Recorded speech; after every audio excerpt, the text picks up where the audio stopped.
नमस्कार. The economic times मराठीच्या सहयोगाने आयोजित USV सिरीज वेबिनार मध्ये आपल्या सर्वांचं स्वागत आहे. हार्ट टॉक्स कार्डियाक वेलनेस संदर्भात सखोल चर्चा हा आपल्या आजच्या वेबिनारचा विषय. या वेबिनार मध्ये आपण हृदयाच्या आरोग्याची काळजी कशी घ्यावी या संदर्भातील विविध पैलूंची माहिती घेणार आहोत. तर मी तुमची होस्ट मेधावी. या माहितीपूर्ण सत्रासाठी आपण सर्वजण आमच्यासोबत सहभागी झाला यासाठी तुमचे आभार. भारतात हृदयरोग ही एक मोठी समस्या बनली आहे, जी देशातील सुमारे 40% मृत्यूंना कारणीभूत ठरते. गेल्या 3 वर्षात हृदयविकाराच्या झटक्यामुळे मरण पावणाऱ्या लोकांच्या संख्येत चिंताजनक वाढ झाली आहे. तज्ज्ञांच्या मते ही वाढ कोविड-19 या साथीच्या सुरू असलेल्या परिणामाशी संबंधित आहे. राष्ट्रीय गुन्हे नोंदणी ब्युरोनुसार 2022 मध्ये हृदयविकाराच्या प्रकरणांमध्ये 12.5% इतकी प्रचंड वाढ झाली आहे, ज्यावरून आपल्या देशातील हृदयविकाराच्या समस्येकडे लक्ष देण्याची गरज आहे हे सिद्ध होतं. वाढते हेल्थ प्रॉब्लेम समजून घेण्यासाठी आणि ते मॅनेज कसं करायचं हे सांगण्यासाठी आज आपल्यासोबत 3 हृदय तज्ज्ञ आहेत, जे फक्त हृदयाचीच नव्हे तर संपूर्ण आरोग्याची कशी काळजी घ्यावी याविषयी मार्गदर्शन करणार आहेत. आज मला सांगताना आनंद होतोय की आज आपल्या पॅनलवर प्रतिष्ठित डॉक्टर्स आले आहेत, जे या विषयाची सखोल माहिती देणार आहेत.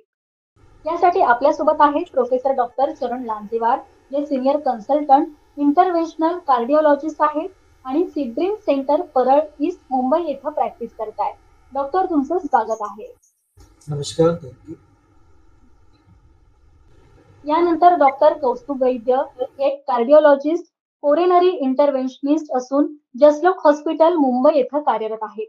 डॉक्टर, तुमचं देखील मनापासून स्वागत. धन्यवाद. यानंतर डॉक्टर VT शहा, हे सिनियर इंटरव्हेन्शनल कार्डिओलॉजिस्ट आहेत आणि माटुंगा ईस्ट मुंबई येथे असलेल्या doctor VT Shah diagnostic centre and clinic मध्ये प्रॅक्टिस करतात. त्याचबरोबर मुंबईच्या नामांकित हॉस्पिटल येथे काम करतात. डॉक्टर, तुमचं देखील मनापासून स्वागत. नमस्कार. थँक्यू. आता जास्त वेळ न घालवता आपल्या आजच्या वेबिनारला सुरुवात करूयात. हृदयरोग, ज्याला शास्त्रीय भाषेत कार्डिओव्हॅस्क्युलर डिझीज म्हणजे CVD असं देखील म्हणतात, हे जागतिक स्तरावर मृत्यू आणि अपंगत्वाचं प्रमुख कारण आहे. Journal of the American college of cardiology मध्ये प्रकाशित झालेल्या 2023च्या ग्लोबल बर्डन ऑफ डिझीज म्हणजे GBD अहवालानुसार CVD मुळे होणाऱ्या जागतिक मृत्यूची संख्या 1990 मध्ये 1,24,00,000वरून 2022 मध्ये 1,98,00,000 इतकी वाढली आहे. तज्ज्ञांच्या मते या वाढीचं कारण म्हणजे अनेक लोकांचं आयुर्मान वाढलंय आणि जीवनशैली बिघडली आहे. यात असंतुलित आहार आणि व्यायामाची कमतरता या कारणांचा देखील समावेश आहे. अहवालात भौगोलिक विश्लेषण देखील देण्यात आलंय. त्यानुसार मध्य आशिया, पूर्व युरोप, उत्तर आफ्रिका आणि मध्य पूर्व या प्रदेशात उच्च सिस्टोलिक रक्तदाबाशी संबंधित 1,00,000 लोकांमागे मृत्यूदर सर्वाधिक होता. आहारातील धोक्यामुळे CVDचा भार सर्वात जास्त असलेले प्रदेश म्हणजे मध्य आशिया, ओशनिया, उत्तर आफ्रिका आणि मध्य पूर्वातील काही भाग आहेत. तर USV सिरीजच्या आजच्या भागात भारतातील टॉप कार्डिओलॉजिस्ट पैकी 3 तज्ज्ञ डॉक्टर इथे आले, जे CVD संदर्भात उपयुक्त माहिती आणि टिप्स देतील, ज्यामुळे हृदयासोबत संपूर्ण आरोग्याची काळजी कशी घ्यायची हे आपल्याला समजेल. 27% मृत्यूंना कारणीभूत ठरणारे CVD भारतात एखाद्या साथीच्या रोगाप्रमाणे पसरतात असं म्हटलं तर चुकीचं ठरणार नाही. गेल्या 3 वर्षात भारतात हार्ट अटॅकमुळे होणाऱ्या मृत्यूंच्या संख्येत प्रचंड वाढ झाली आहे. काही तज्ज्ञांच्या मते हा धोकादायक ट्रेंड म्हणजे कोविड-19चा परिणाम आहे. नॅशनल क्राईम रेकॉर्ड ब्युरो म्हणजे NCRB नुसार 2022 मध्ये हार्ट अटॅकच्या केसेस 12.5% वाढल्यात. तर NCRBच्या accidental death and suicides in India या संदर्भात ताज्या डेटावरून एक दुःखद चित्र निर्माण झालंय. यात सांगण्यात आलंय की 2022 मध्ये 32,457 लोक हार्ट अटॅकला बळी पडले. त्याच्या आदल्या वर्षी ही संख्या 28,413 इतकी होती. तर डॉक्टर चरण, सध्या भारतात हृदयरोग झपाट्याने वाढतोय, त्यामुळे तुम्ही आम्हाला प्रचलित हार्ट कंडिशन्स आणि त्यांच्या कारणांची माहिती सांगू शकाल का? निश्चितच. हार्ट डिझीजेसचे जे प्रमाण आहे त्याच्यामध्ये जे कॉमनेस्ट जे आहे ते आपल्याला हार्ट अटॅक असं म्हणतो आपण त्याला, आणि त्याचं कारण म्हणजे ऍथेरोस्क्लेरोसिस असं असतं. म्हणजे आपल्या धमन्यांमध्ये जे कोलेस्ट्रॉल जमलेलं असतं ते ब्लॉक होऊन त्यांना हार्ट अटॅक येतो, तो एक प्रकार. नंतर हायपरटेन्शन म्हणजे blood pressure related heart diseases असतात. तिसरं कॉमन म्हणजे कार्डिओमॅपॅथी, जे मसल असतो, हृदयाच्या मसलचे डिसऑर्डर, ज्याच्यामध्ये मसल वीक होतात, तो एक प्रकारचा हार्ट डिझीज आहे. त्याच्यानंतर जे राहणारे कार्डिओमॅपॅथिक, जे लहान मुलांना देखील काही आजार होतात त्याच्यामध्ये आहे. नंतर लहान मुलांमध्ये जे छिद्र असतात, जे अनुवांशिक छिद्र जे असतात हृदयामध्ये, तो एक आजार आहे. तर याच्यामधले जे कॉमनेस्ट आपल्या जगामध्ये आणि भारतामध्ये जे डिसऑर्डर बघतोय आपण, ते हार्ट अटॅकचं प्रमाण जास्त आहे. तर त्याचं मेन कारण आपण बघितलं तर मेन कारण म्हणजे मी जसं सांगितलंय की कोलेस्ट्रॉल चे प्लाक निर्माण होणं आणि ते रप्चर होऊन त्या हार्ट जे मसलला रक्त सप्लाय करतात त्या नसा बंद होणं, हे हार्ट अटॅकचं मुख्य कारण असतं. ते का होतं? त्याच्यात काही इम्पॉर्टंट रिस्क फॅक्टर असे आहेत की समजा ज्यांचं वय जास्त आहे, आपण बघितलं की ज्यांना 50 नंतर वय जास्त आहे त्यांना हार्ट अटॅकचे प्रमाण जास्त, जे धूम्रपान करतात त्यांना जास्त प्रमाण आहे, ज्यांना ऑलरेडी मधुमेह आहे किंवा ब्लड प्रेशर आहे त्या लोकांना हृदयविकाराचा जास्त प्रमाणाचा झटका पडतो. हे झाले प्रूव्हन फॅक्टर. जे आता आपण बघतो की आता शहरीकरणामुळे काही लोकांना हार्ट अटॅकचे प्रमाण इव्हन लहान वयोगटात पण दिसायला आले, म्हणजे 20, 30, 40 मध्ये आपण त्या हार्ट अटॅकचे प्रमाण आता बघतो आहोत. त्याचे कारण असं असू शकते की स्थूलपणा वाढलेला आहे, आपल्या आयुष्यामध्ये स्ट्रेस लेवल खूप वाढलेला आहे, तो स्ट्रेस फिजिकल म्हणा मेंटल म्हणा हे कारण असतात. त्याच्यानंतर आपण जे बाहेरचं खाणं म्हणजे आपला जो आहार आहे तो असंतुलित आहार असतो, हा एक महत्वाचा भाग आहे. हे एक हे हे जे कारण आहेत, जसे आपण आधुनिक शैली वाढते तसे हे कारण पण वाढत आहेत, नवीन नवीन कारण आपल्याला पाहायला मिळत आहेत. तर हे सगळं कारणे त्याला कारणीभूत आहे. आणि तुम्ही बोलल्याप्रमाणे जे अगदी तुम्ही बोललात की आपण डॉक्टरांचं पण म्हणणं आहे की कोविडच्या नंतर आपण हार्ट अटॅकचे प्रमाण बघतोय की खरंच वाढलंय. हे अगदी बरोबर आहे. काहीतरी रासायनिक चेंजेस कोविड व्हॅक्सिनमुळे बॉडीवर झालेले आहेत, त्याच्या प्रमाणामध्ये आपली जे इम्युनिटी रिॲक्शन वाढते, त्याच्यामुळे ते इन्फ्लेमेटरी रिॲक्शन वाढल्यामुळे आपले हार्ट अटॅकचे प्रमाण जास्त त्या प्रमाणात पोस्ट कोविड व्हॅक्सिन म्हणा किंवा कोविड ज्यांना इन्फेक्शन झालंय त्यांना आपण नुकतंच आपण बघितलेलं आहे. तर हे काही कारण मी तुम्हाला सांगितलेले. डॉक्टर चरण यांनी हार्ट कंडिशन्स कशा ओळखायच्या आणि त्यामधील प्रमुख कारणांची माहिती दिली. त्यात आणखी भर टाकत डॉक्टर कौस्तुभ, तुम्ही आम्हाला हृदयरोगासंबंधित रिस्क फॅक्टरची सविस्तर माहिती देऊ शकाल का, खास करून ज्यांचा भारतात सर्वाधिक धोका आहे? डॉक्टर चरणनी ऑलरेडी आपल्याला बऱ्याचशा गोष्टी सांगितलेल्या आहेत. त्यात एक आणखी ऍड करता येईल म्हणजे भारतात जे सांसर्गिक रोग आहे तो म्हणजे रोमॅटिक हार्ट डिसीज, ज्याने व्हाल्व्सना पण अफेक्ट होतात, जे साधारणपणे लहान मुलं मोठी माणसं सर्वांना होऊ शकतं, लहानपणापासून सुरुवात होते. पण आपण मेनली हार्ट अटॅकचं जे आपण डिस्कस करतोय त्याच्याबद्दल हे करू. त्यांनी ऑलरेडी सांगितलंय की वय, तुमचं लिंग म्हणजे पुरुषांमध्ये जास्त शक्यता आहे, एस्पेशली कमी वयात जर झालं तर. त्यानंतर ब्लड प्रेशर, रक्तचाप ज्याला म्हणतात ते, मधुमेह, धूम्रपान हे अत्यंत महत्वाचे आहेत. आणि आपल्याकडे धूम्रपानच नाही तर तंबाखूचे वेगवेगळे, आपल्याकडे तंबाखू चघळला जातो, आपल्याकडे तपकीर असते, आपल्याकडे मशेरी वापरले, हे सर्व तंबाखूचे जे प्रकार आहेत ते सर्व इक्वली घातक आहेत. त्यामुळे मी स्मोकिंग करत नाही, मी बाकी काय करतो याला काय अर्थ नाही. अनफॉर्च्युनेटली आता असं दिसून आलंय की कमी वयात हे सर्व प्रकार आता खूप वाढायला लागले आहेत. आणि त्याचं कारण असं आहे की एक तर कामाचा तणाव वाढलेला आहे, लोक दूर दूर राहतात, ट्रॅव्हलिंग, वायू प्रदूषण, continuously you are expose to कामाचा स्ट्रेस, नोकरी राहील की नाही हे सर्व जे आहे, घरच्या लोकांचं सांभाळ करण्याची जबाबदारी जर एखाद्याच माणसावर असेल, या सगळ्या जबाबदाऱ्या प्लस आणखी काही अशा आहेत की जे सांभाळायला लागतात. पण या सर्वांमुळे हृदयाच्या रक्तवाहिन्या ज्या असतात किंवा शरीरातल्या रक्तवाहिन्या त्या जाड होऊन त्याच्यामध्ये प्लाक्स म्हणजे ब्लॉकेजेसची अर्लियर स्टेज असते त्याला प्लाक्स म्हणतात. ते प्लाक्स त्यानंतर मग हळूहळू घट्ट होऊन त्याचे ब्लॉक्स तयार होतात. तर ही जी प्रक्रिया असते ती होत राहते आणि लवकर वयात होते. आणि म्हणून हल्ली आपण साधारण मी गेल्या 3 दिवसात 28 ते 40 वर्षाच्या 3 लोकांना बघितलेलं आहे ज्यांना हृदयविकाराचा प्रॉब्लेम निर्माण झालेला आहे. हे भयंकर भयावह आहे, कारण आधी आम्ही साधारणपणे 25 वर्षाचा मुलगा जर किंवा मुलगी जर आली तर आम्ही फारसं लक्ष देत नव्हतो. बायकांमध्ये तर प्री मेनोपॉजल बायकांमध्ये आम्ही फार विचारही करत नव्हतो. पण त्यानंतर मग ओरल कॉन्ट्रासेप्टिव्ह पिल्सनी थोडा प्रॉब्लेम क्रिएट केला. आता ते झालंय, पण आता बायकांमध्ये सुद्धा धूम्रपानाचं आणि तंबाखूचं वापरण्याचं प्रमाण जे आहे ते खूपच वाढलेलं आहे. आणि सर्वजण आता नोकरी करतात, सर्वांना वेगवेगळ्या प्रकारचे स्ट्रेसेस आणि मानसिक तणाव असतात, त्यामुळे पण वाढलेलं आहे. होमोसिस्टिन नावाचा एक प्रकार असतो, त्याच्यामुळे सुद्धा होऊ शकतं.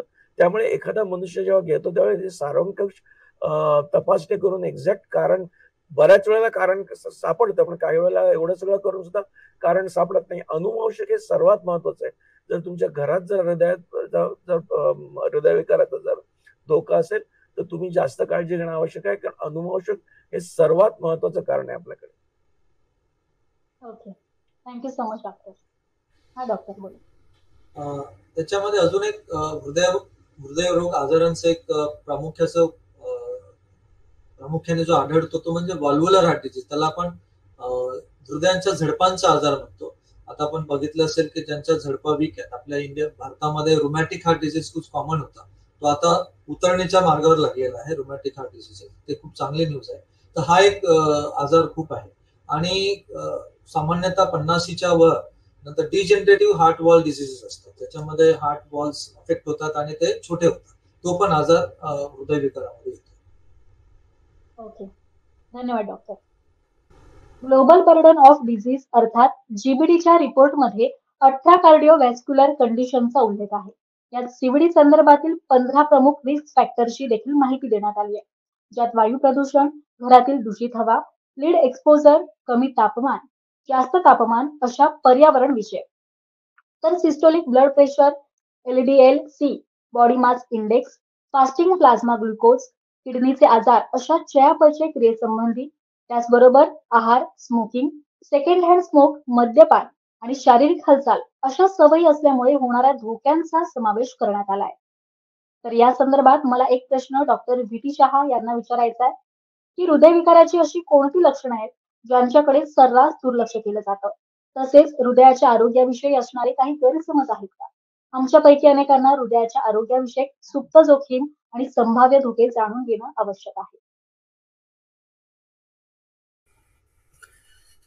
तर हे सगळं उत्तर देण्याच्या आधी मी फक्त काही माहिती देतो. म्हणजे आपलं जे काय आम्ही डिस्कस करतोय किंवा प्रश्न सर्व सॉल्व्ह करतोय ते त्याच्यासाठी आपल्याला माहित आहे हे हृदय आहे.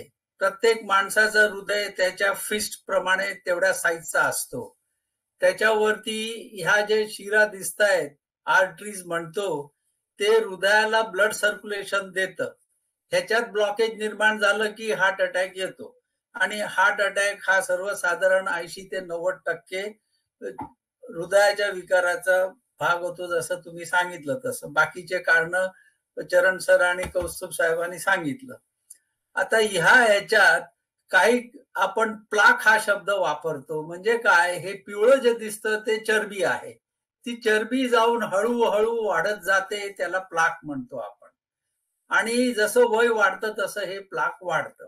पण आपल्याला माहिती आहे हार्ट अटॅक तर 3-5 मिनिटाचा कधी कधी लगेच येतो. ते काय येतो, त्याला आपण प्लाक रप्चर जे तुम्ही म्हणताय, हे लाल जे दिसतंय ती रक्ताची गाठ आहे. जेव्हा हे प्लाक खपली जी म्हणतो त्याला क्रॅक येते, त्याला तड पडते, तेव्हा रक्ताचा गाठ होतो आणि रक्ताची गाठ 3-5 मिनिटात होते. म्हणून माणसाला हार्ट अटॅक 3-5 मिनिटात येतो. आता दुसरा प्रश्न, आपण सर्व सांगितलं की हे का होतं, याचं मेन कारण चरबी.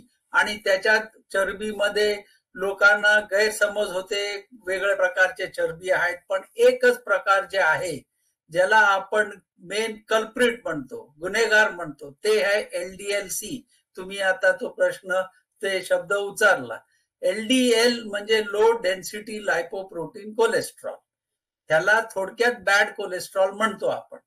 आणि ते जेव्हा ह्या शिरांमध्ये जाऊन त्याची थर तयार होते, अशी लेअर वरती लेअर होते, तेव्हा ते प्लाक मोठं होत जातं आणि ब्लॉकेज 10, 20, 30, 40 असं जातं. पण मी तुम्हाला सांगितलं की प्लाक रप्चर हे जे आहे, हे फक्त क्रॅक जे आहे त्याला तळ पडते, ते 3-5 मिनिटात होऊन रक्ताची गाठ तयार होते, ते शिरेला ब्लॉक करतं, म्हणजे चोकअप करतं, 100% करून टाकतं आणि माणसाला हार्ट अटॅक येतो. बर, आता तुम्ही विचारलं की बाबा ह्याचे रिस्क फॅक्टर्स किंवा कारण तुम्ही म्हटले 20 आहेत. आता ऍक्च्युली तर तसे 100च्या वरती थिअरीज आहेत की हे का होतं. प्रत्येक पेशंटला हार्ट अटॅक येतं तेव्हा तो असंच विचारतो, साहेब मला का झालं हे, माझ्या ह्याच्यात मी काय केलंय दोष, असं हे सर्व सांगतायत. पण कुठल्या पेशंटला कुठला रिस्क फॅक्टर, बघा मुळात तर ते कोलेस्ट्रॉलची थर ती आतमध्ये का जाते, तुम्हाला शुगर असेल, तुम्ही तंबाखू जसं कौस्तुभ साहेब बोलले, असे अनेक कारण, ब्लड प्रेशर जास्त असेल तुमचं किंवा अनुवांशिक असेल, एअर पोल्युशन तुम्ही बोललात, एअर पोल्युशन पण हल्ली फार, कारण की हे जे कचरा आहे एअर मधला तो आतमध्ये जाऊन त्या थर मध्ये बसू शकतो. तसंच लेड पॉइझनिंग होऊ शकतं. हे आता हल्लीचे नवीन थिअरीज जे आहेत ते आता आम्हाला समजायला लागलंय की हे कसं होऊ शकतं. हे इव्हॉल्विंग सायन्स आहे, कारण शोधणं. त्याच्यातले 9 ते 10 तर फिक्स फॅक्टर्स आम्हाला माहित आहे, ते त्याचं विस्तरण सांगितलं आता आपले दुसरे स्पीकर्सनी. तर एखाद्या पेशंट मध्ये काय कल्प्रिट आहे की कशामुळे त्यालाच झालं आहे, ते एखाद्या वेळेस कोणाला स्ट्रेस जास्त असेल, कोणाचं शुगर कंट्रोलमध्ये नसेल, कोणाचं ब्लड प्रेशर कंट्रोलमध्ये नसेल, असे कुठलेही कारण प्रिडॉमिनंट त्याच्यामध्ये असू शकेल. पण जनरली स्पीकिंग हे 9-10 कारणामध्ये 90%चे कारण मिळू शकतात. बाकीचे मग इतर बरेच कारण असू शकतात. आता तुम्ही बोललात का चिन्ह काय आहे, सर्वात मोठा प्रॉब्लेम आपल्याकडे असा आहे की लोकांमध्ये जी गैरसमज होते की मला प्रत्येक वेळी छातीतच दुखलं पाहिजे डाव्या बाजूला आणि मगच मी गेलो पाहिजे हॉस्पिटलला, तसं नाहीये. बऱ्याचशा वेळी मी तर म्हणेन 50%च्या वेळी लोक इतर कारणामुळे येऊ शकतात आणि तेही उशिरा, 2-3 दिवस, 12 तास. ऍसिडिटीमुळे कॉमनेस्ट इज ऍसिडिटी, गॅस. मला ऍसिडिटी झाला, गॅस झाला, मी यांच्याकडे गेलो, त्यांच्याकडे या गोळ्या खाल्ल्या, त्या गोळ्या खाल्ल्या आणि मला बरं नाही वाटलं, म्हणून शेवटी मी इकडे आलो, कार्डिओग्राम काढला आणि कार्डिओग्राम मध्ये असा अटॅक सापडलं. हे एक म्हणजे गैरसमज, ऍसिडिटी, गॅस. दुसरं म्हणजे दम लागणे. दम लागला, थांबतो, बरं वाटतं, काय नाहीये मला, पण हार्टचं नाहीये काय मला. पण हे दम लागणं सुद्धा हे हार्टचं चिन्ह असू शकतं. बाकी तिसरं मस्क्युलर पेन, इथे चमक भरली, इथे लागलं, पाठीमागे, हे सर्व चमक, हे चमक सुद्धा हार्टचं असू शकेल. एक महत्वाची गोष्ट लक्षात ठेवायचं की तुम्ही काम करताना, चालताना, जिना चढताना दम लागला, हेवीनेस, जे काय भार लागला, हे जर काय असेल किंवा कुठे खांदा दुखतो, चालताना, काम करताना, आंघोळ केल्यानंतर बाहेर येताना जर झालं, हे हार्टचे चिन्ह असू शकतील. अगोदर जाऊन डॉक्टरना सांगा. कारण काय लक्षात ठेवा, हार्टच्या आजाराने माणूस कधी जाऊ शकतो किंवा कॉम्प्लिकेशन मध्ये जाऊ शकतो. इतर ऍसिडिटी, गॅसमुळे जीव जाणार नाही का चमकमुळे जीव जाणार नाही, पण दुसरं काय तुम्ही मिसलिडिंग केलं तर जाऊ शकतो. त्यामुळे लक्षात ठेवा, काही जरी तुम्हाला डाऊट आला की बाबा प्रश्नचिन्ह आहे, जाऊन अगोदर हार्ट संबंधित तुम्ही तपासणी करून घ्या आणि अगोदर रूल आउट करा का हा हार्टचं तर काही चिन्ह नाही आहे ना, मग बाकी सर्व असतील आजारी त्याला तुम्ही वेळ घेऊ शकता. Okay, thank you doctor Shah. Doctor चरण, हृदयविकार होऊ नये यासाठी काय करावं, तसेच संभाव्य कंडिशन्स ओळखण्यासाठी डायग्नोस्टिक टेस्टची कशी मदत होते, याबाबत काय सांगाल? सगळ्यात पहिल्यांदा आपण पहिल्या प्रश्नाचं उत्तर घेऊ की हृदयविकार होऊ नये याच्यासाठी काय करायचं.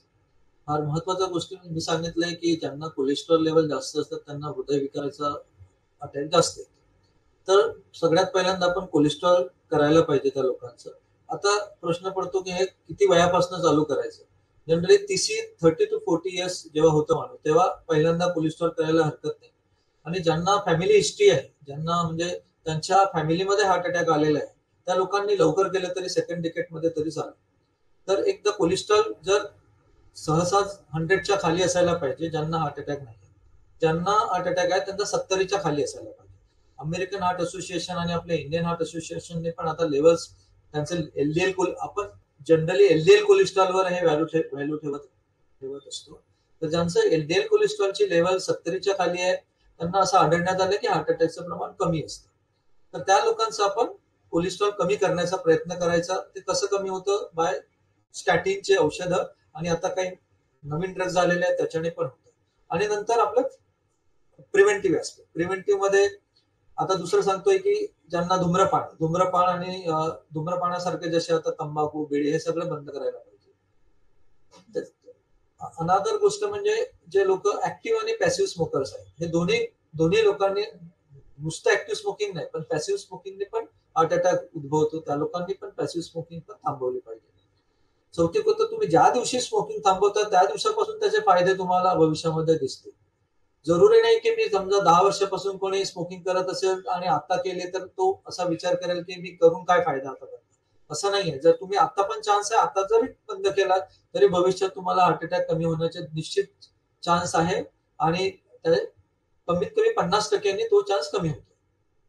आता तिसरं म्हणजे रेग्युलर एक्सरसाइज मध्ये काय आहे की आपण रेग्युलर ऍटलिस्ट तुम्ही 20 ते 25 मिनिटं जरी चाललाच तरी ते फार हृदयरोग टाळायला फार गरजेचं आहे. त्याच्यामध्ये आपण त्यांना मॉडरेट लेवल एक्सरसाइज म्हणतो. एकदम असं नाही की स्ट्रेनस एक्सरसाइज काही करायची गरज नाही की तुम्ही जिम मध्ये जाऊन यू डू मोर दॅन म्हणजे 30 मिनिटाच्या वर एक्सरसाइज करण्यात काही फायदा नाही. आणि मी म्हणेल की स्ट्रेनस एक्सरसाइज ऍज फार ऍज तुम्ही अवॉइड करा. नुसतं चालणं हे फार महत्वाचं आहे. आता जसे नवीन पिढी आहे, मोस्ट ऑफ द लोक ऑफिसेसमध्ये काम करतात, त्या लोकांनी वेळ मिळत नाही. त्या लोकांनी ऍटलिस्ट जिथे स्टेअर्स आहेत त्या ऍटलिस्ट 2-3 माळे जर चढून आणि उतरून गेलात तर हे एक वन ऑफ द एक्सरसाइज असू शकते. ट्रेन पकडताना उतरताना तुम्ही घरून जाणं हे पण एक प्रकारची एक्सरसाइज आहे. ह्या प्रकार तुम्ही आपल्या आयुष्यामध्ये आणू शकता. नवीन प्रकारच्या एक्सरसाइज तुम्ही ठरवू शकता. तिसरं म्हणजे डाएट, म्हणजे तुम्ही संतुलित आहार हा प्रकार फार महत्वाचा आहे. संतुलित आहार म्हणजे काय? योग्य प्रमाणात प्रोटीन, कार्बोहायड्रेट आणि फॅट. जास्तीत जास्त प्रमाणात तुम्ही फायबर घ्यायचा प्रयत्न करा. फायबर मध्ये व्हेजिटेबल्स फार आहे. तुम्ही ज्युसेस घ्या ज्याच्यामध्ये जास्त प्रमाणात फायबर असतात ते. आणि जसं फ्रेश ज्यूस, म्हणजे असं नाही की बाबा तुम्ही तयार केलेला ज्यूस नका पिऊ. जो फर्मेंटेड असतो ते ज्यूस इज नॉट गुड, म्हणजे तो हृदयासाठी तेवढा चांगला नाही. फ्रेश ज्यूस द्यायचा प्रयत्न करा ज्याच्यामध्ये फायबर जास्त असतात, स्वीट जास्त, शुगर कमी असते, ते तुम्ही ज्यूस वापरू शकता. हे जेवणामध्ये हा फार महत्वाचा घटक आहे. तुमच्या प्रत्येक जेवणामध्ये प्रोटीन्सची व्हॅल्यू अराउंड 10% असली पाहिजे. जास्तीत जास्त प्रमाणात तुम्ही व्हाईट मीट वापरा. रेड मीट बिलकुल वापरू नका. व्हाईट मीट मध्ये चिकन किंवा फिश तुम्ही वीकली प्रमाणात घेऊ शकता. प्रॉन्स टाळा. डीप फ्राय आयटम बिलकुल टाळा. आणि आजकाल एअर फ्रायर वगैरे जे सामान, म्हणजे दॅट कॅन ते एअर फ्राय मध्ये तुम्ही कुक केलं तर ऑइल फार कमी लागतं, ते वापरू शकता. त्याच्यानंतर प्रत्येक याच्यामध्ये तुम्ही स्टेपल म्हणजे तुम्ही डिवाइड करा. म्हणजे जेवण जे आहे, ब्रेकफास्ट जसं सांगतात ना, breakfast should be like a king, म्हणजे तसा ब्रेकफास्ट करायला पाहिजे. आपल्याकडे तसं तर अवघड आहे वेळेनुसार आणि याच्यानुसार, पण ब्रेकफास्ट तसा करा. लंच थोडा कमी घ्या. डिनर तुम्ही घेऊ शकता. डिनर मध्ये पण हे प्रमाण तुम्ही अवश्य वापरा. जेवणामध्ये सॉल्ट 2 ते 2.5 ग्राम फक्त घ्या. 2 ते 2.5 ग्राम म्हणजे आपला जो एक चम्मच असतो, छोटा चम्मच, टीस्पूनफुल असतो, त्याचा अर्धापर्यंत येतो. म्हणजे तेवढं एका दिवसाला वापरायला पाहिजे, असं तरी करायला पाहिजे. त्याच्यानंतर योग्य प्रमाणे पाणी घ्या. पाणी फार महत्वाचं आहे. म्हणजे तुमचं हायड्रेशन प्रमाण व्यवस्थित राहिलेलं पाहिजे, ज्याच्यामुळे तुमचे व्हेसल्स व्यवस्थित. नंतर एक महत्वाचं सांगेल की रेग्युलर आपण स्मोकिंग बद्दल बोललो आपण, स्थूलपणा तुम्ही जास्तीत प्रमाणात टाळा. जास्तीत जास्त आता प्रत्येकाकडे मोबाईल ऍप आहेत. प्रत्येकाकडे तुम्ही आता 10,000 म्हणजे 10,000 स्टेप्स जर तुम्ही चाललात तर खरंच ते प्रमाण तुमचं हृदयविकाराचं प्रमाण कमी होतं. तुम्ही चालणं किंवा उभं राहणं, जास्तीत जास्त प्रमाणात उभं राहण्याचा प्रयत्न करा. आणि तुम्ही मेजर करा. जर करू शकाल तर प्रत्येकाकडे स्मार्ट ऍप्स आहेत, त्याच्यामुळे हे बेनिफिशियलच असतात. त्या गोष्टी आहेत. त्याच्यानंतर बाहेरचं खाणं टाळा, हे महत्वाचं आहे. ते बाहेरचं खाण्याचा पाण्यात प्रॉब्लेम काय की तिकडचं ते पाणी बरोबर नसतं किंवा ऑइल बरोबर नसतं. ते डीप फ्राय 3-4 टाइम्स फ्राईड करून ते ऑइल देण्यात येतं. त्याच्यामुळे तुमचं फॅट जे आहे, सॅच्युरेटेड फॅट जास्त प्रमाणात असतं, ते हृदयाला चांगलं नसतं, ते टाळायला पाहिजे. तर ह्या ज्या अवॉइड करणाऱ्या गोष्टी ह्या प्रत्येकाने प्रिव्हेंट करायला पाहिजे. आणि मेन म्हणेल आता स्ट्रेस. आपण असं मेन स्ट्रेसचा प्रॉब्लेम का आपण मोजू शकत नाही, हा एक प्रॉब्लेम आहे. पण प्रत्येकाने प्रत्येकाचा स्ट्रेस ओळखायला पाहिजे. प्रत्येकाने स्वतः आपण कसं राहायला पाहिजे ना. जेवढ्या आनंदात तुम्ही राहू शकाल, जेवढ्यात तुम्ही आता काम करताना सुद्धा you should enjoy the work.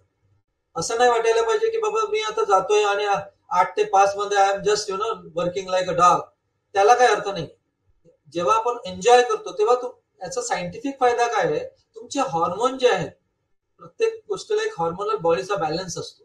ते हॉर्मोन व्यवस्थितरित्या तुमच्या डे आणि नाईट मध्ये ऍक्ट करतात जर तुम्ही एन्जॉयमेंट केलं. जर तुमचं ते वर्क मध्ये एन्जॉयमेंट नसलं तर ते हॉर्मोन बॅड प्रकारे तुम्हाला ऍक्ट करतात आणि ते स्पाझम आपल्या हृदयाच्या नसांना स्पाझम करतात आणि मग हार्ट अटॅकचं प्रमाण वाढतं. तर ह्या फार महत्वाच्या गोष्टी आहेत. चौथी गोष्ट म्हणेल की काही लोकांना हार्ट अटॅक जे येतात ते रेग्युलर औषध घेत नाही, डॉक्टरकडे जात नाही. ते म्हणतात एकदा ट्रीटमेंट झाले ना मग पुन्हा कशाला जायचं.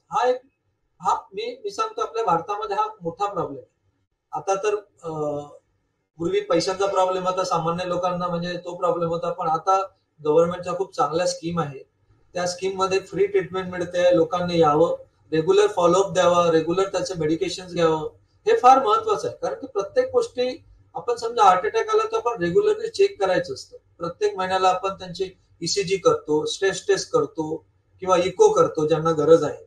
तर त्याच्यामध्ये आपल्याला आढळतं की त्यांनी आपण जी ट्रीटमेंट दिलेली आहे ती व्यवस्थित प्रमाणात आहे की नाही, किंवा त्यांना परत काही अटॅक येऊ शकतो का, आणि त्यांच्या लेवल नॉर्मलच्या खाली आहेत की. तर ह्या फार महत्वाचा घटक आहे.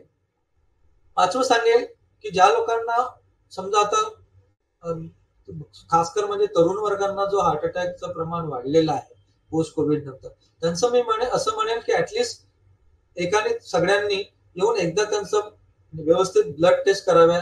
त्या ब्लड टेस्ट मध्ये शुगर करून ब्लड शुगर करावं की बाबा डायबिटीज आहे का. डायबिटीज असेल तर त्याची व्यवस्थित प्रमाणात ट्रीटमेंट करायला पाहिजे आणि तुमची शुगर लेवल ऍटलिस्ट कंट्रोलमध्ये असायला पाहिजे. HbA1c एक महत्वाची टेस्ट असते, ती तुमची 6च्या जर खाली आली तर व्यवस्थित आहे, 5.5च्या खाली आहे तर आयडियल आहे. तर ही डायबिटीजची व्यवस्थित ट्रीटमेंट करणे आणि कंट्रोल करणे फार महत्वाचं आहे. त्याच्यानंतर मी तुम्हाला सांगितलं स्मोकिंग बद्दल आणि धूम्रपानाबद्दल, ते व्यवस्थित फॉलो करायचं आहे. तुमचं डाएट, घरचं वातावरण, अजून मी म्हणेन की घरचं वातावरण जेव्हा तुम्ही घरी असता, घरी तुम्ही व्यवस्थित प्रमाणात बॅलन्स लाईफ जगणं फार गरजेचं आहे. असं म्हणतो आपण वर्क आणि फॅमिली लाईफ बॅलन्स, हे पण जीवनामध्ये सक्सेसफुल राहण्याचा फार मोठा मंत्र आहे. जेवढं तुम्ही एवढं बॅलन्स ठेवाल तेवढं तुम्ही जास्त सक्सेसफुल होता. आपण हे बघितलेलं आहे. तर मी म्हणेल हे फार ज्यांना हृदयविकारांचा आजार झालेला आहे त्यांनी व्यवस्थित चाचण्या करणे. त्या चाचण्यामध्ये मेन चाचणी म्हणजे जेव्हा कधी तुम्हाला चेस्ट पेन होतं किंवा असं वाटतं की दम लागतो आहे किंवा धडधडी होते आहे की चक्कर येते आहे, अशा लोकांनी त्वरित डॉक्टरकडे दाखवणं. डॉक्टरकडे गेल्यानंतर ते त्वरित तुमचा ईसीजी किंवा काही ब्लड टेस्ट असतात ज्याला आपण ट्रोपोनिन किंवा CPK म्हणतो, त्या ब्लड टेस्ट ते अर्जंटली करतील आणि तेव्हा कळेल की बाबा तुम्हाला हार्ट अटॅकचा चान्सेस आहे आणि आलेला आहे की नाही. जर असेल तर ते इमिजिएटली तुम्हाला जिथे प्रायमरी अँजिओप्लास्टी होणार किंवा आयसीयूसी ऍडमिशन होणार तिथे पाठवतील. हे फार महत्वाचं आहे. कारण की हे केलं तर त्यावेळेसच तुम्हाला ज्या रक्त पातळ करायच्या काही गोळ्या असतात, जे ऍस्पिरिन म्हणा किंवा जे स्टॅटिन आहे, आपण कोलेस्ट्रॉलची जी स्टॅटिन गोळी ती देतो. आणि त्याच्यानंतर काही लोकांना आपण इंजेक्शन, जे रक्त पातळ करायचे जे इंजेक्शन आहे ते देत असतो. तर हे प्रायमरी ट्रीटमेंट आहे जे फॅमिली डॉक्टर आणि फिजिशियन डॉक्टरकडे पण अवेलेबल असतात, ते आपण करायला पाहिजे. ते झालं. त्याच्यानंतर एकदा डायग्नोसिस झाल्यानंतर जिथे ट्रीटमेंट होतं, जसं आता कार्डियाक कॅथलॅब मध्ये कार्डिओलॉजिस्टने बघितलं आणि वाटलं की हा अॅक्यूट हार्ट अटॅक आहे, तर त्याला आपण प्रायमरी अँजिओप्लास्टी करतो. प्रायमरी अँजिओप्लास्टी म्हणजे इमिजिएटली जर ईसीजी मध्ये हार्ट अटॅक असला तर तेव्हा आपण डायरेक्टली त्यांना कॅथलॅब मध्ये घेऊन वायर घालून तिथे नसमध्ये जर ब्लॉक असला तर आपण तिथे पर्टिक्युलर स्टेंट टाकतो आणि ती आर्टरी ओपन राहते. त्याला आपण प्रायमरी अँजिओप्लास्टी. ही प्रायमरी अँजिओप्लास्टी पूर्ण निबंधामध्ये आणि रिसर्च मध्ये आढळून आलेली आहे की ती बेस्ट ट्रीटमेंट आहे. जर तुम्ही लवकरात लवकर हार्ट अटॅकच्या नंतर 6 तासात जर आलात डॉक्टरांकडे तर खूप चांगला. त्याच्यामुळे तुमचा जीव वाचतो आणि कॉम्प्लिकेशन कमी होतात. ते झाल्यानंतर तुम्ही जेव्हा डिस्चार्ज होता त्यावेळेस आपण रिहॅबिलिटेशन करणं तेवढेच गरजेचं आहे. रिहॅबिलिटेशन म्हणजे की बाबा परत हार्ट अटॅक न होऊ याच्यासाठी जे आपण करत असतो, गोळ्या नीट घेणे, त्यांना सामान्य लाईफ मध्ये कसं नॉर्मलाइज करता येईल ते करणं म्हणजे रिहॅबिलिटेशन. त्याच्यासाठी तुमची डेली ऍक्टिव्हिटी किती असायला पाहिजे, किती तुम्ही काम करायला पाहिजे आणि कधी काम रुजू शकता, ह्या गोष्टी त्याच्यात आलेल्या आहेत. त्या रिहॅबिलिटेशन प्रोग्राम मध्ये येतात. तो पण एक टीम प्रोग्राम असतो. ते एका नुसतं कार्डिओलॉजिस्टचं काम नाही, त्याच्यामध्ये ऑक्युपेशनल थेरपिस्ट, फिजिओथेरपिस्ट, डायटिशियन यांचा फार मोलाचा सहभाग असतो. तर हा एक कंबाईंड मला वाटते हा अप्रोच प्रत्येकाने ठेवायला पाहिजे आणि हा जर फॉलो केला तर निश्चितच आपण हार्ट अटॅकचं प्रमाण कमी करू शकतो आणि चांगलं जीवन जगू शकतो. Okay, thank you so much doctor. Doctor Kaustubh, हृदयाची काळजी घेण्यासाठी लवकरात लवकर कशी सुरुवात करावी याविषयी प्लीज मला माहिती द्या. डॉक्टर चरणने आता डिटेल्समध्ये सांगितलं की हृदयविकार झाल्यानंतर काय करावं. प्रश्न असा येतो की पहिल्यांदा हृदयविकार होऊ नये म्हणून आपण काय करावं. ज्यांना अनुवांशिक हृदयविकार होण्याची शक्यता असते, स्पेशली तुमच्या जर फॅमिलीमध्ये आई वडील काका मामा आत्या यांना जर हृदयविकाराचा आधी संसर्ग होऊन झालेला असेल तर कमी वयापासून तुम्ही प्रिव्हेंटिव्ह टेस्ट जे असतात त्या करणं अत्यंत आवश्यक आहे. आणि प्रिव्हेंटिव्ह टेस्ट सर्व हॉस्पिटल्समध्ये सर्व सेंटर्समध्ये रेग्युलरली केल्या जातात, ज्याच्यामध्ये रक्त चाचण्या होतात, ज्याच्यामध्ये तुमचं कोलेस्ट्रॉल, डायबिटीज, क्रिएटिनिन म्हणजे किडनीचं फंक्शन बरोबर आहे की नाही, बाकीचे जे रिस्क फॅक्टर्स असतात ते सगळे बघितले जातात. त्यानंतर तुम्हाला ऍडवाइस दिला जातो की तुम्हाला तर तुमचं जरा लाईफस्टाईल बरोबर नसेल किंवा तुमचं त्याच्याबरोबर ईसीजी केला जातो. एको म्हणजे हार्टची सोनोग्राफी जी असते ती केली जाते. त्यानंतर मग जर तुम्हाला त्यांना शक्य असेल, पेशंटला शक्य असेल नाही असेल तर स्ट्रेस टेस्ट केली जाते. स्ट्रेस टेस्ट मध्ये तुम्हाला पट्ट्यावर एक ग्रॅज्युएटेड प्रोग्राम असतो जो दर 3 मिनिटांनी स्पीड वाढवतात, थोडं इन्क्लिनेशन वाढवतात आणि तुमचा ईसीजी कंटिन्युअसली रेकॉर्ड केला जातो. आणि ईसीजी मध्ये तुम्ही जेव्हा एक्झर्ट करता काही करता त्यामुळे तुम्हाला लवकर कळतं की तुम्हाला प्रॉब्लेम. आता आजच मी जो पेशंट बघितला ज्याला वयाच्या 28व्या वर्षीची जी स्ट्रेस टेस्ट त्याने रुटीन केली, ज्या कंपनीने त्याला करायला लावली म्हणून केली, जी त्याला पॉझिटिव्ह आहे, पण या ग्रस्ताला आपल्याला काहीही होत नाही असं तो ठामपणे सांगतो. ही फार डेंजरस सिच्युएशन. याला कारण असं आहे की नॉर्मली अन्यायांना जेव्हा होतो तेव्हा एखाद्या माणसाला वॉर्निंग सिग्नल मिळते की मला त्रास होतोय, do something about my heart. हृदय सांगतंय की माझ्याकरता काहीतरी करा. त्याला जेंटलमन्स हार्ट म्हणतात. अनफॉर्च्युनेटली हा जो आज माझ्याकडे मुलगाच म्हणाला पाहिजे 28 वर्षाचा असल्यामुळे त्याची जी परिस्थिती आहे त्याची असं आहे की त्याला आपण कुठे थांबवावं, आपल्याला किती केल्यानंतर त्रास होऊ शकतो हे सुद्धा कळत नाही. त्याची स्ट्रेस टेस्ट पॉझिटिव्ह आल्यामुळे त्याला he is in a state of denial. म्हणजे मला हे होऊ शकत नाही, मला काही होत नाही असा हा त्याचा ऍटिट्यूड. आणि मी त्याला दोष देत नाहीये, पण प्रश्न असा आहे की जेव्हा तुम्ही प्रिव्हेंटिव्ह मेडिकल टेस्ट करता हे त्यातून अनेक गोष्टी, त्यामुळे अनेक कंपन्या इन्सिस्ट करतात हल्ली की तुम्ही प्रिव्हेंटिव्ह मेडिकल टेस्ट करा. ब्लड टेस्ट डेफिनेटली करा. ईसीजी, एको जर शक्य असेल तर स्ट्रेस टेस्ट हे रेग्युलरली जर केलं तर तुम्हाला ऍटलिस्ट तुमच्या हृदयाचं आणि बाकीच्या सुद्धा तुमच्या जसं वय वाढत जातं तसं डॉक्टर चरणनी सांगितलं की हृदयाच्या झडपांचे रोग जे असतात ज्याला डिजनरेटिव्ह व्हॅल्युलर हार्ट डिसीज म्हणतात, वाल्व्स म्हणजे झडपांचे रोग असतात ते लवकर हे त्याच्याकरता काय औषधं करायची. कधी कधी तुमचे हार्ट रेट इरेग्युलर होतात, त्याच्यामुळे सुद्धा हृदयामध्ये क्लॉट्स होऊ शकतात आणि ते मेंदूकडे जाऊन किंवा इतरत्र जाऊन तुम्हाला लकवा किंवा तुमच्या हातापायाला गँग्रीन होऊ शकतं. हे सगळे रोग आहेत, हे प्रिव्हेंटिव्ह जे टेस्ट असतात त्यांनी कळू शकतात. त्यामुळे रेग्युलरली ऍटलीस्ट वर्षातून एकदा, 2 वर्षातून एकदा किंवा वर्षातून एकदा जसं तुमचं वय असेल त्याप्रमाणे करूनही केलं पाहिजे. हल्ली अनेक कंपन्या इन्सिस्ट करतात, फार चांगली गोष्ट आहे, पण एकंदरीत बघितलं तर लोकांचा भर असतो की ते कसं टाळावं. म्हणजे nobody wants to take the bull by the horn म्हणतात तसं. कोणालाही हे करायचं की मला काही झालेलं आहे असं म्हणून म्हणायची त्यांना आवड नसते किंवा त्यांची इच्छा नसते. मी त्यांना दोष देत नाहीये, पण त्यांना कळलं तर त्याप्रमाणे त्यांचं आणि त्यांच्या फॅमिलीचं पुढचं जे आयुष्य आहे ते सुखकर जाण्याची शक्यता जास्त आहे. त्यामुळे हे करणं फार आवश्यक आहे असं मला वाटतं. धन्यवाद डॉक्टर. हा डॉक्टर शाह बोला ना. हे फार विस्तारप्रमाणे आपले दोघेही एस्टीम स्पीकर्सनी सांगितलंय. मला फक्त थोडं जास्त भर द्यायचं आहे 2 गोष्टीकडे. म्हणजे आपण विचारलं का प्रिव्हेन्शन कसं आपल्याला टाळता येईल पुढे. त्याच्यात 2 गोष्टी ज्या आहेत जे लहानपणापासून सवय लावली पाहिजे मुलांना असं मला वाटतंय. आजच्या जे काय जनरेशन मध्ये बघतोय का एक वजन न वाढवणं, ओबेसिटी तयार करू नका किंवा ओव्हरवेट जाऊ नका आणि लॅक ऑफ एक्सरसाइज, या दोन गोष्टी आपण फार ह्या सवयी लहानपणापासून लावलं पाहिजे की तुझं वजन नाही वाढलं पाहिजे. कुठे वजन नाही वाढलं पाहिजे? वेस्ट सर्कम्फरन्स आपण म्हणतो ना, पोटाला चरबी नाही आली पाहिजे. तेवढं एक्सरसाइज कर का तू पोटाला चरबी आणणार नाही. हे बॅलन्स ठेवा तुम्ही.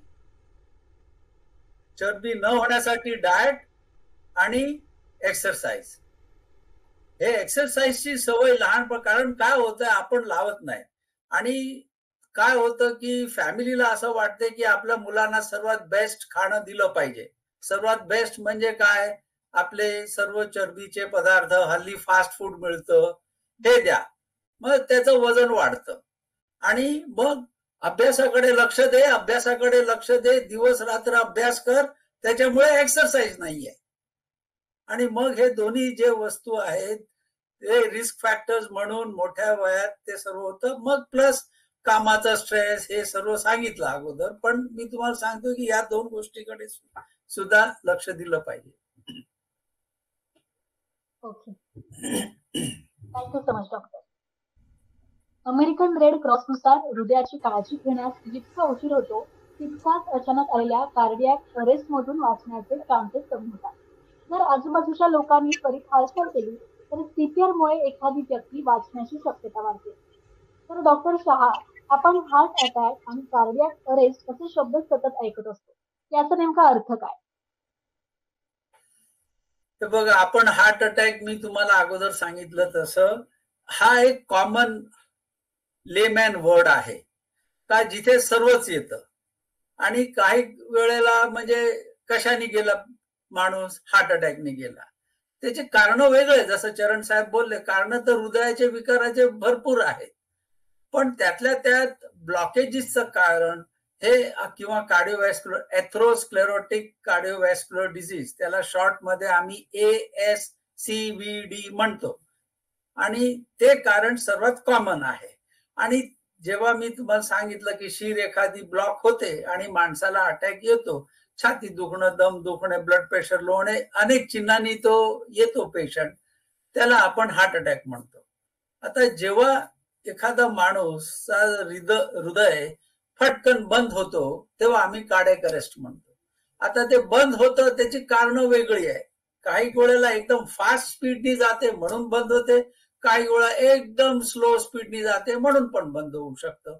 काही वेळा त्याचा पंप, जसं चरण साहेब बोलले की हार्ट एक मसल आहे, मसल म्हणजे पंप आहे, त्याचं काम काय आहे? 5 लिटर दर मिनिटाला 60 ते 70 ठोके मध्ये पोचवायचं शरीराला. हा जर पंप बंद झाला काही कारणामुळे, का अटॅकमुळे, किंवा तो आता थकून एवढा मोठा झाला होता, ट्रीटमेंट नाही झाली, कार्डिओमेगॅली म्हणतो आम्ही, कार्डिओमायोपॅथी म्हणतो, आणि शेवटी तो पंप बंद होतो, कार्डियक अरेस्ट. म्हणजे थोडक्यात हृदय जेव्हा ठोके बंद होतात आणि ब्लड प्रेशर जनरेट होऊ शकत नाही, 5 लिटर किंवा लिटर पंप करू शकत नाही आणि बंद होतो, तेव्हा कार्डियक अरेस्ट.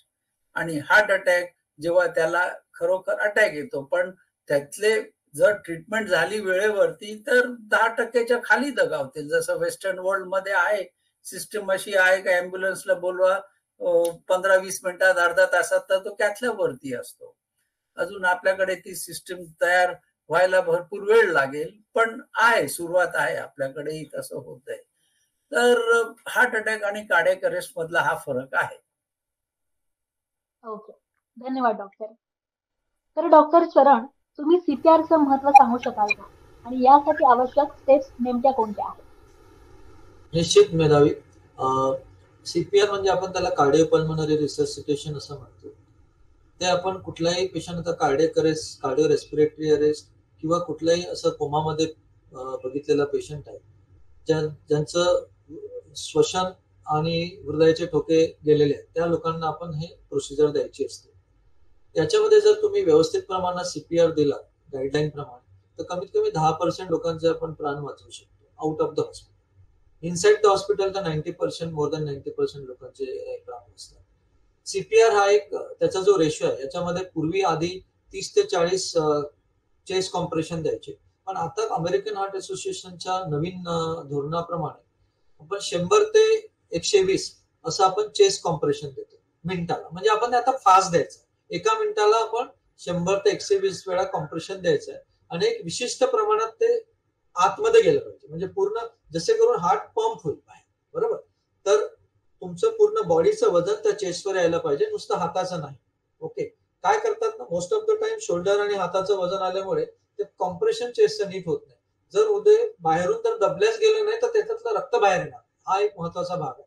आपल्याला व्यवस्थित बॉडीचा पूर्ण पार्ट हिप जॉईंट पासनं तो खाली वाकवायचा असतो आणि कॉम्प्रेशन द्यायचं असतं. ते एक फार महत्वाचं आहे. ते मिनिटाला 100 ते 120च्या दरम्यान. आपण ह्या किती सायकल देऊ शकतो, जोपर्यंत अँब्युलन्स येत नाही किंवा जोपर्यंत तुम्ही कोणी हॉस्पिटलला घेऊन जाऊ शकत नाही. जनरली आपण सीपीआर नाही अर्धा तास वगैरे आपण वेळ घेऊ शकतो पेशंटकडून, म्हणजे अर्धा तासाप्रमाणे पर्यंत आपण पेशंटला रिवायवेबल असू शकतो जर तुम्ही व्यवस्थित प्रमाणे सीपीआर दिला तर. ह्या याच्यामध्ये कमीत कमी आपण 4 ते 5 सायकल मिनिमम देऊ शकतो. याच्यामध्ये आता डिपेंड करते की कार्डियक अरेस्ट आहे की कुठल्या अजून दुसऱ्या कारणाने अरेस्ट झालेले. समजा कार्डियक अरेस्ट असले तर आमचं सिंपल असतं. आम्ही कार्डियक अरेस्ट मध्ये मेनली काय करतो की रेस्पिरेटरी जे आहे ब्रेथिंग, म्हणजे आपल्या श्वसनकडे तेवढं आता अमेरिकन हार्ट असोसिएशन किंवा कुठल्याही असोसिएशन तेवढं लक्ष दिलेलं नाही. जेव्हा तुम्ही जर हार्ट सुरू झालं तर रेस्पिरेशन इमिजिएटली सुरू होऊ शकतं. फक्त आपल्याला हे बघावं लागते की आपली एअरवेज, ए फॉर एअरवेज असतं. एअरवेज म्हणजे जे श्वास आतमध्ये जातो तोंडातून आणि नाकातून, तो व्यवस्थित तुम्हाला तिथे काय अडखळत नाही ते बघायचं असते. तशी पोझिशन पेशंटला द्यायची असते. तर ती दिल्यानंतर ते बरोबर जातं. जर तुम्हाला आता सीपीआर बाहेर देताना लोक विचार करतात मी माझा श्वास कसा देऊ ना, त्यांना त्यांचे इन्फेक्शन होणार का, हे होणार का. जर तुम्हाला ते कन्फ्युजन असेल तर त्याच्या भानगडीत जास्त पडायची गरज नाहीये. म्हणजे मी म्हणेन श्वासाला जास्त महत्व न देता पहिल्यांदा तुम्ही कॉम्प्रेशनला जास्त महत्व द्या. आणि कोणीतरी हेल्पर जर असेल तर त्याला, आता आपल्याकडे राजीव गांधीची अँब्युलन्स आहे, त्यांचा नंबर आलेला आहे, 108 नंबर आहे, तुम्ही डायल करून ते पण येतात. किती वेळात येतात ते कोणी करून बघायला पाहिजे. तिसरी गोष्ट, जर डिफिब्रिलेटर असेल, महत्वाचा पार्ट कार्डियक अरेस्ट मध्ये डिफिब्रिलेशन फार महत्वाचं आहे. डिफिब्रिलेशन एक छोटी मशीन असते. त्याच्यामध्ये काय होतंय की कोणाला जेव्हा हार्ट अरेस्ट येतं तर मोस्ट ऑफ द टाइम 90% वर लोकांना धडधडी जास्त होते, म्हणजे हृदयाची गती एकदम जास्त होते आणि त्याच्यामध्ये हृदय फंक्शन म्हणजे हृदयामधून रक्तच बाहेर येते. त्या केसेसमध्ये आपल्याला मेन आपलं ध्येय असतं की ती हृदयाची धडधडी त्यावेळेस बंद करायला पाहिजे. त्याला आपण व्हेंट्रिक्युलर टॅकिकार्डिया किंवा व्हेंट्रिक्युलर फिब्रिलेशन असं म्हणतो, ज्याच्यामुळे अरेस्ट असतं. तर ते अरेस्ट थांबवायला डिफिब्रिलेटर हा जो प्रकार आहे ही बेस्ट मशीन आहे. तर ही एक सामान्यतः आपण छोटं ट्रान्समीटर, कुठलंही ट्रान्समीटर बघा त्या साईजचं येते आजकाल, खूप छोट्या प्रमाणात यायला लागलेलं आहे. आणि मोठा साईज पण हॉस्पिटलमध्ये मोठा साईज असतो. जर इमिजिएटली अवेलेबल असेल तर ते तुम्ही पटकन ऑन केलं आणि दिलं तर ते केल्यानंतर कुठल्याही रुग्णाचे किंवा जे मृत्यू होणाऱ्या माणसाचे प्राण भरपूर प्रमाणात वाचतात. कमीत कमी 80 ते 90% तो पेशंट हॉस्पिटलमध्ये तरी पोहोचू शकतो. हे एक डिफिब्रिलेटरचा फार महत्वाचा घटक आहे.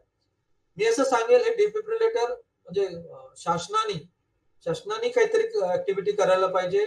जिथे समजा आता मोठे सभागृह आहे, जे म्हणेल मी टीव्ही थिएटर्स आहेत किंवा आपले पीव्हीआर मॅक्स आहे, म्हणजे काय म्हणू आपण मूव्ही थिएटर्स आहेत, मोठे जिथे नाटकगृह आहेत किंवा जिथे मोठे कॉम्प्लेक्सेस आहेत जिथे खूप सारे लोक राहतात, जिथे जिम आहे म्हणजे जिथे एक्सरसाइज आपण करतो, तिथे ते मस्ट आहे. तर लोकांनी तिथे ठेवायलाच पाहिजे आणि ते खरंच ऍक्ट होते की नाही ते पण बघायला पाहिजे. तर हा एक महत्वाचा घटक आहे. मला असं वाटतं याच्याने खूप प्रमाणात मृत्यूचे प्रमाण वाचेल. आणि एकदा तुम्ही हॉस्पिटलमध्ये पोहोचलात तर मग डॉक्टर आणि त्यांची टीम तर अवश्य ते करायला, ते निश्चितच एक्सलंट लोक आहेत, ते करतीलच, त्यात काही प्रॉब्लेम नाहीच आहे. तर सीपीआर, आणि प्रत्येकाला सीपीआर यायला पाहिजे, सामान्य माणसाला सुद्धा सीपीआर यायला पाहिजे. म्हणजे आता आपण असं बघितलं पाहिजे की नुसतं डॉक्टर, पॅरामेडिकल आणि डॉक्टरांशी रिलेटेड लोकांना सीपीआरचं हे नाही, ते प्रत्येक ऑफिसमध्ये आता काम करणारे स्टार्टिंग फ्रॉम पिऊन ह्या लोकांना यायला पाहिजे. आपण इकडे तिकडे बघतो काही न्यूज पण, आणि मुंबईमध्ये असे 3-4 असोसिएशन आहेत ज्यांनी प्रायव्हेटमध्ये असे वर्क चालू केलेलं आहे. ते क्लासेस घेतात, फ्री ऑफ कॉस्ट घेतात, कॅम्प्स घेतात. तिथे जाऊन तुम्ही सीपीआर शिकू शकता आणि देऊ शकता. हे फार आपल्या समाजासाठी एक फार मोठं मोलाचं योगदान आहे. थँक्यू. Thank you doctor. या भयावह आजाराच्या परिणामांचा सखोल अंदाज 2014 मध्ये वर्ल्ड इकॉनॉमिक फोरम आणि हार्वर्ड स्कूल ऑफ पब्लिक हेल्थच्या एका रिपोर्टमध्ये वर्तवण्यात आला. त्यानुसार भारतात सीव्हीडी 2012 ते 2030 या कालावधीत $2.17 ट्रिलियन आर्थिक नुकसान होऊ शकतं. त्यालाच अनुसरून माझा प्रश्न आहे डॉक्टर कौस्तुभ यांना, हृदयविकारांच्या रुग्णांवर उपचार करताना वापरल्या जाणाऱ्या औषधांचे परिणाम आणि त्याचे फायदे कोणते? तुम्ही विचारलं की औषधांचे फायदे आणि त्याचे परिणाम काय आहेत. आता जे आपण जेव्हा औषध घेतो, कुठचं औषध घेतो, त्याला प्रत्येकाचे फायदे किंवा परिणाम हे असतात, पण त्याचे दुष्परिणाम ज्याला लोक ज्याला घाबरतात आणि जे सगळे कायम येऊन आज ह्याचे साईड इफेक्ट्स नाहीत ना, याला साईड इफेक्ट्स नाहीत ना जे म्हणतात ते नेहमीचे असतात. आता बेसिकली हृदयाकरता वापरली जाणारी औषधं खूप वेगवेगळ्या पद्धतीची आहेत. म्हणजे सिम्पलेस्ट तर तुम्ही गोळी जर विचारलं तर ब्लड प्रेशर पासून सुरुवात करू. ब्लड प्रेशरच्या गोळ्या आहेत, त्याच्यामुळे काही जणांना काही प्रकारच्या गोळ्या आहेत ज्याच्यामुळे काही जणांचा अस्थमा वगैरे असेल, जर त्यांना माहीत नसेल किंवा माहीत असेल तर बळा होऊ शकतो. काही जणांना पायाला सूज येते. काही गोळ्या ज्याच्यामुळे शरीरातले जे मीठ एक्स्ट्रा बाहेर टाकणे किंवा पाणी एक्स्ट्रा बाहेर टाकायचं, त्याच्यामुळे लघवी जास्त झाल्यामुळे शरीरातले क्षार कमी होऊ शकतात. वेगवेगळ्या तऱ्हेची औषधं आहेत, त्यामुळे प्रत्येक पेशंटला कुठची औषधं सूट होतील ते बघून त्याप्रमाणे ती औषधं त्यांना प्रिस्क्राईब करावी लागतात. प्रत्येक औषधाला साईड इफेक्ट हा असतो, तो चांगला असतो की नाही हे वेगळी गोष्ट आहे आणि त्या पेशंटला त्याच्यामुळे किती त्रास होतो. जर पेशंटने ठरवलं की नाही मला प्रत्येक औषध आहे त्रासच होणार आहे, तर मग त्याला ट्रीट करणं अशक्य असतं. पण बेसिकली आम्ही आधी कसं असायचं की आधी एक औषधाचा मॅक्झिमम डोस देऊन मग दुसरं औषध ऍड केलं जायचं. आता तसं नाहीये. द मॉडर्न ट्रेंड इज की अनेक औषधांचे छोटे डोसेस वापरून ज्याच्यामुळे साईड इफेक्ट्स होणार नाहीत अशी कॉम्बिनेशन वापरून, ज्याला सिनर्जिस्टिक म्हणजे एकाबरोबर दुसरं वापरलं की त्याचा फायदा होतो हे माहीत असल्यामुळे त्याला सिनर्जी म्हणतात. तर ते सिनर्जिस्टिक औषधं जी असतात ती छोट्या डोसमध्ये वापरून पेशंटचं साईड इफेक्ट्स कमी करण्याची, कॉम्प्लिकेशन किंवा त्याच्यामुळे जे दुष्परिणाम होऊ शकतात शरीरावर ते कमी करण्याची हे आहे. तर त्यामुळे आता फिक्स डोस कॉम्बिनेशन FDC ज्याला म्हणतात, ज्याच्यामध्ये 2 किंवा 3 औषधं, कधी कधी 4 औषधं सुद्धा एका फिक्स कॉम्बिनेशन मध्ये घातलेले असतात, जी मॅक्झिमम प्रमाणात वापरले जातात एखाद्या पेशंटमध्ये, असे अवेलेबल असतात. त्यामुळे पेशंटला 4 गोळ्या घ्यायच्या ऐवजी फक्त एकच गोळी घ्यायला लागते. याच्यामध्ये 2 फायदे आहेत. एक तर पेशंट विसरण्याची शक्यता नसते आणि दुसरं म्हणजे पेशंट कंटाळा करत नाही. नाहीतर आपल्याकडे सगळ्यात मोठा प्रॉब्लेम असतो की पेशंटद्वारे दिवसाला 4 वेळा कोण गोळ्या घेणार. तर ती जी आहे ते तुम्हाला एका गोळीने हा प्रॉब्लेम सॉल्व्ह होतो. फक्त पेशंटने ती एक गोळी सुद्धा घ्यायचे कष्ट घेतले पाहिजे. कारण अनेक वेळा असं असतं की आपल्याकडे त्या पेशंटला ट्रीटमेंट झाली, especially blood pressure, even heart attack, even angioplasty नंतर सुद्धा अनेक वेळा आम्हाला दिसले की पेशंटने एकदा औषध घेतलं, आता मी 3 महिन्यानंतर बरं आहे, आता मी सगळं बंद केलं. असं होत नाही, कारण बेसिकली जो स्टेंट असतो त्याच्यावर जोपर्यंत तुमचं रेग्युलर कोटिंग येत नाही तोपर्यंत तुम्ही गोळ्या बंद केल्यात. तिकडे तुम्ही जर परत क्लॉट झाला तर मग सगळं जे मुसळ केरात म्हणतात तसा प्रकार होतो आणि मग पुनश्च हरिओम, मग परत पहिल्यापासून सुरू, डोक्याला ताप, खर्च सगळं. आणि मग नंतर मग पेशंट म्हणतात की आम्ही आधीपासून नाही. तर ते त्यांना समजावणं गरज आहे, फॅमिली सपोर्टचा गरज आहे आणि पेशंटला पण कळलं पाहिजे की आपण औषध ही रेग्युलरली घेणं हे अत्यंत आवश्यक आहे आणि त्याच्यामुळे जर प्रॉब्लेम होत असतील तर त्या डॉक्टरला सांगावे, त्याप्रमाणे त्यांना ऑल्टरनेटिव्ह औषधं देता येतात. तर त्याप्रमाणे असं प्रत्येक ड्रग बद्दल किंवा प्रत्येक औषधाबद्दल सांगणं अशक्य आहे एवढ्या छोट्या वेळात. पण ऍटलिस्ट जेव्हा डॉक्टर्स ट्रीटमेंट करते, स्पेशली कार्डिओलॉजिस्ट किंवा तुम्ही स्पेशलिस्टकडे जाता, ते तुम्हाला एक्झॅक्टली तुमचे बाकी सगळे काय प्रॉब्लेम्स आहेत हे बघून त्याप्रमाणे औषध देतात. त्यामुळे चान्सेस कमी असतात की असं म्हणणार नाही की पेशंटला प्रॉब्लेम होणार नाही. पेशंटला प्रॉब्लेम जरूर होऊ शकतो, पण सगळ्या त्यांच्याकडे तपासण्या ऑलरेडी झालेल्या असल्यामुळे दुष्परिणाम होण्याची शक्यता कमी असते आणि झाले तर त्यांना काय करायचं हे सुद्धा जे कन्सल्टंट आणि स्पेशलिस्ट आहेत त्यांची तयारी असते त्या हँडल करण्याची. धन्यवाद डॉक्टर, धन्यवाद. डॉक्टर शहा, अँजिओप्लास्टी सारख्या कमी त्रासदायक शस्त्रक्रियेचे फायदे आणि त्यातील जोखीम याविषयी काय सांगाल? हे बघा, जेव्हा हे ब्लॉकेजेस वाढतात, तुम्हाला त्रास होतो, तुम्ही डॉक्टरकडे येता आणि ब्लॉकेजेसचं जे डिटेक्शन ऍक्च्युअल आम्ही कसं करतो एक CT scan, city coronary angiography म्हणून येतं, जिथे सिटी स्कॅन मध्ये आपण ब्लॉकेजेसचा एक अंदाजा येतो, ±20% असं समजा. त्याच्यानंतर आपण अँजिओग्राफी करतो. सर्वसाधारण कायदे आमचे अँजिओप्लास्टीचे कसे आहेत ते तुम्हाला सांगतो. ब्लॉकेज दिसलं, प्रत्येक ब्लॉकेजला अँजिओप्लास्टी किंवा बायपास करत नाही. जेव्हा ते ब्लॉकेज 70%च्या वरती असेल तेव्हा आम्ही म्हणतो काहीतरी करायला पाहिजे. जेव्हा ते 70%च्या खाली असेल तर आम्ही म्हणतो गोळ्या औषधामध्ये शक्यतो होईल हे आजार कंट्रोल.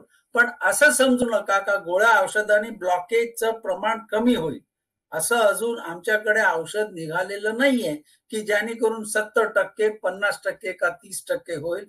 शिवाय की ते ब्लॉकेज क्लॉटचं असेल तर ते ब्लड वितळणारं जे औषध गोळ्या दिल्यानंतर क्लॉट वितळेल आणि तुम्हाला ब्लॉकेज कमी दिसेल, पण कोलेस्ट्रॉलचा ब्लॉक कमी होत नाही. त्यामुळे आपला उद्देश काय आहे की हे वाढून पुढे जाऊन हार्ट अटॅक देऊ नये, जीवाला धोका देऊ नये. आता जर 4-5 ब्लॉकेजेस 70-90% वगैरे निघाले आणि एखादा माणूस आपण बायपास विचार करतो किंवा अँजिओप्लास्टी विचार करतो. आता काय आहे, अँजिओप्लास्टी आणि बायपास नेहमी आम्हाला विचारण्यात येतं, साहेब कुठलं चांगलं याच्यातलं, तुम्ही बेस्ट उपाय सांगा. तसं नसतं. दोन्ही टेक्निक आहेत, लक्षात ठेवा. एक अँजिओप्लास्टी टेक्निक आहे, एक बायपास टेक्निक आहे. दोघांचे फायदे आणि तोटे दोन्ही वेगळे आहेत.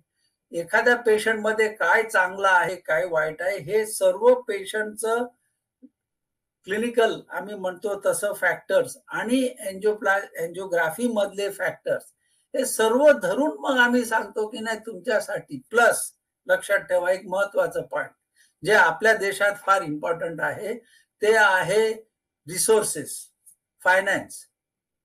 अँजिओप्लास्टी होऊ शकते पण त्याचा जर खर्च बायपासच्या वरती असेल तर मग पेशंट काय विचारायला, साहेब ते तुम्ही परत म्हणताय एवढा खर्च करून 5% तर शक्यता आहे पुन्हा ब्लॉकेज व्हायची, त्यापेक्षा मी बायपास करायला तयार आहे. आणि एखादा पेशंट म्हणलं काही जरी झालं तरी ऑपरेशन करायचं नाही, मला हनुमान माझं व्हायचं नाहीये, म्हणजे छाती उघडणे आणि हृदय बघून बायपास करणे, तर तुम्ही माझी अँजिओप्लास्टी करा. त्यामुळे हे सर्व जे इंडिव्हिज्युअल केसमध्ये डिस्कशन होतं.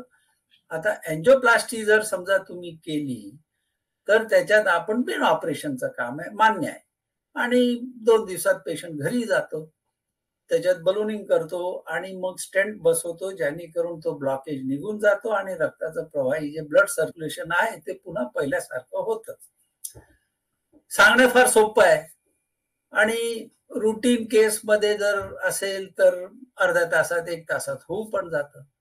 पण काही ब्लॉकेजेस लांब असतात, कॅल्शियम चुना लागलेला असतो, त्याच्यात दगड झालेले असतात किंवा 100% बंद होऊन ते उघडण्याची क्रिया जी आहे त्याला डिव्हाइसेस म्हणतो आम्ही, ते वेगळे लागणारे असतात, त्याला आम्ही कॉम्प्लेक्स अँजिओप्लास्टी म्हणून म्हणतो.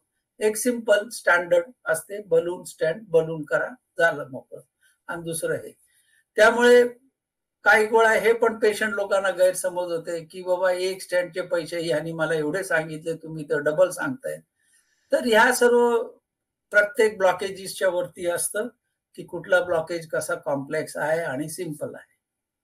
आता राहिली गोष्ट म्हणजे अँजिओप्लास्टीचे दुसरे आम्ही सांगतो की 5 ते 10% त्याला पुन्हा 6 महिन्यात, वर्षभरात किंवा 2 वर्षात पुन्हा व्हायचे शक्यता असते.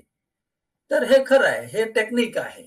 बायपासचं कसं आहे, तर बायपास असं नाही आहे की त्याला 15 दिवस, महिना अगोदर जे ऑपरेशनचे दिवस असतात त्यालाही काही रिस्क फॅक्टर आहे. एकदा ते चांगलं झालं तर ते 6 महिने, वर्ष, 5 वर्ष, 10 वर्ष, 15 वर्ष बायपास टिकू शकतं. पण असं नाहीये का पुन्हा कधी त्रास होणारच नाही. काय सांगितलं, टेक्निक आहे. आपण फक्त क्वालिटी क्वांटिटी ऑफ लाईफ बघतोय, दोन्ही टेक्निकनी ते वाढवायचा प्रयत्न करतोय. कुठल्या पेशंटमध्ये कुठलं चांगलं राहील ते इंडिव्हिज्युअल पेशंटमध्ये डिस्कस करायला पाहिजे आणि दोघांचे फायदे तोटे आहेत. डॉक्टर शरण, आता मी परत तुमच्याकडे येते. ट्रीटमेंट झाल्यावर कार्डियाक रिहॅबिलिटेशनचं महत्व नेमकं काय, त्याबद्दल काय सांगा?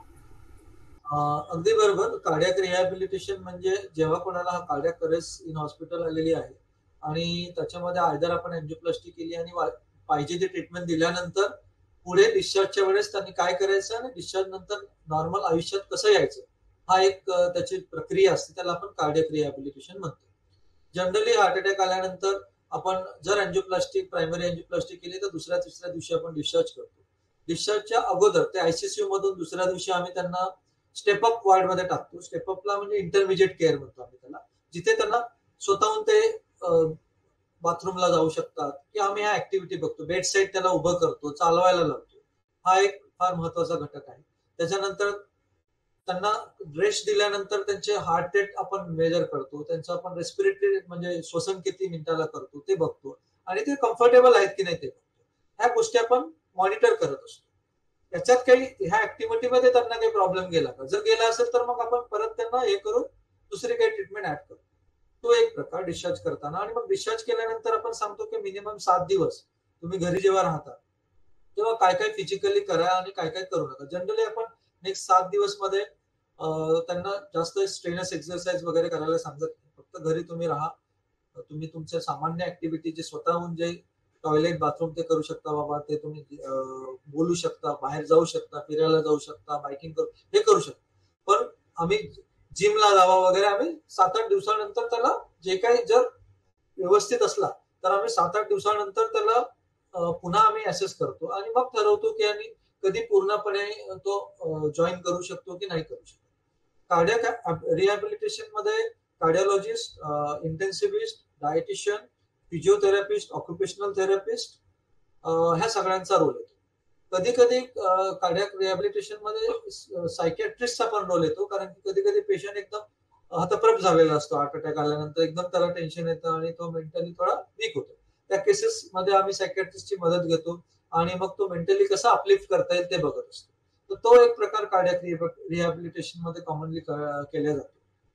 त्याच्यानंतर ज्या लोकांचं बायपास होतं किंवा मेजर प्रोसिजर होतं त्यांना आम्ही काय करतो की 1 महिन्यासाठी आम्ही इंटरमिटंटली हॉस्पिटलला विशिष्ट एक आखीव प्रोग्राम असतो की तुम्ही वीकली 2दा, वीकली 3दा या आणि काही आम्ही कार्डियाक टेस्ट असतात, जसं ट्रेडमिल, तर 6 मिनिटं चालणं, नंतर 15 मिनिटं चालणं, असं आम्ही स्केलमध्ये एक्सरसाइज करतो जेणेकरून त्यांच्या हृदयाला काही सेन्सिटिव्हला काही प्रॉब्लेम येणार. तर हा एक भाग झाला. त्याच्यानंतर त्यांना आम्ही त्यांची ऍक्टिव्हिटी विचारतो, बघा तुमची आता ऍक्टिव्हिटी काय, त्या ऍक्टिव्हिटी प्रमाणे तुम्ही कसं स्केल करू शकता तो भाग आम्ही सांगतो. त्यानंतर झोपेचं प्रमाण किती असायला पाहिजे ते आम्ही त्यांना सांगत असतो. त्याच्यानंतर त्यांचं sexual life how it should be ते आम्हाला जनरली सांगत असतो. जनरली ज्या लोकांना हार्ट अटॅक आलेला आहे त्यांना असं सेक्शुअल लाईफ मध्ये असा काही प्रॉब्लेम नसतो. मेन थिंग इज पण they have to take not a very strenuous activity, mild to moderate or म्हणजे आपण करू शकतो. काही दिवसानंतर जे फॉलोअपला येतात तेव्हा मग आपण नॉर्मली त्यांना सांगत असतो. तर ह्या एक महत्वाचा मला वाटतं तो भाग आहे. आणि आता कार्डियाक हॅबिलिटेशनमुळे पेशंट लवकरात लवकर नॉर्मल लाईफस्टाईल मध्ये परत येतात आणि आपल्याला हार्ट अटॅक आलेला होता बाबा हे पण काही काही लोक विसरून सामान्य याच्यामध्ये चांगलं नॉर्मल लाईफ जीवन जगत असतात. धन्यवाद डॉक्टर. हा डॉक्टर शाह बोला ना.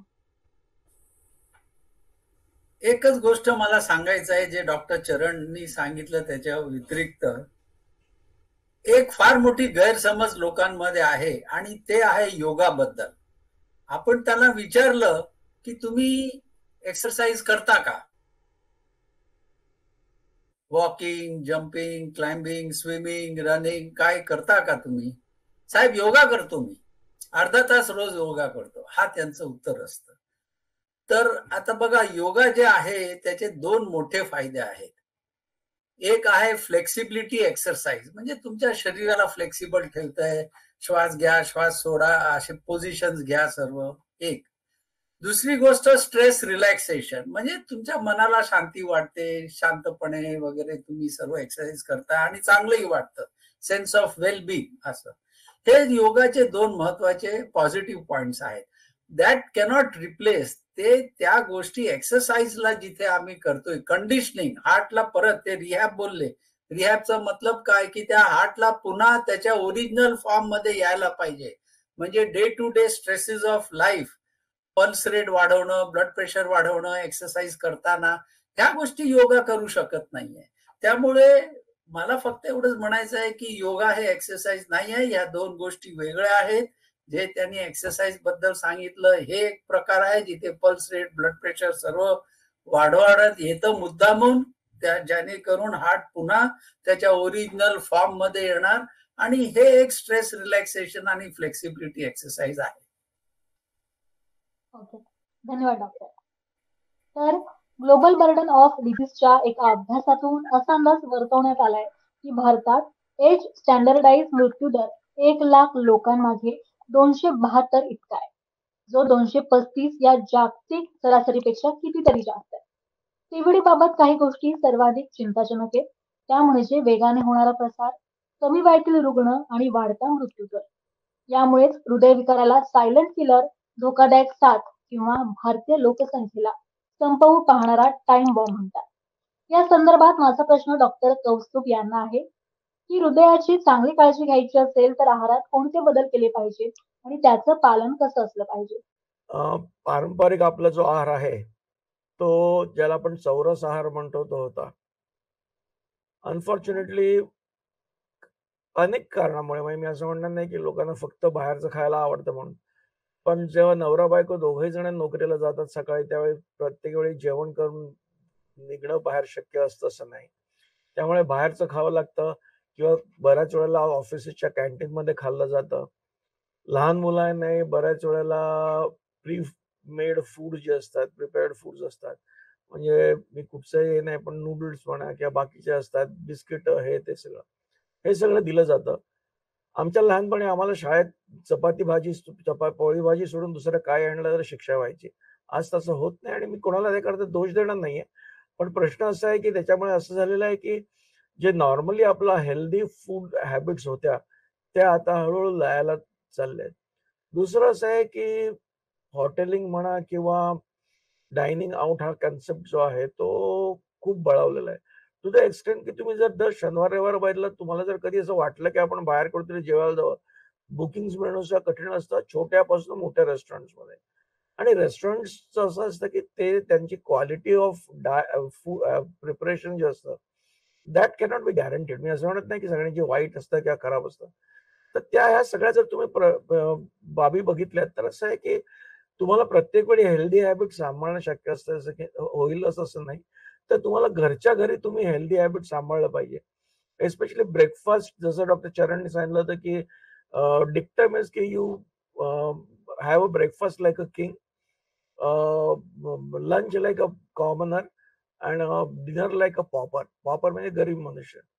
तर त्याप्रमाणे तुमचं ब्रेकफास्ट मेजर मील असलं पाहिजे.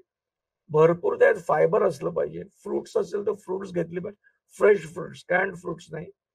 आणि चहा कॉफीचं मी असं म्हणत नाही की घेऊ नका म्हणून, पण अतिसेवन म्हणजे लोक दिवसातून 10, 12, 13 कप चहा कॉफी, आणि बऱ्याच वेळेला असं होतं की चहा कॉफी घेतात त्याबरोबर साखर जाते, तर automatically you are including your calorie intake unnecessarily.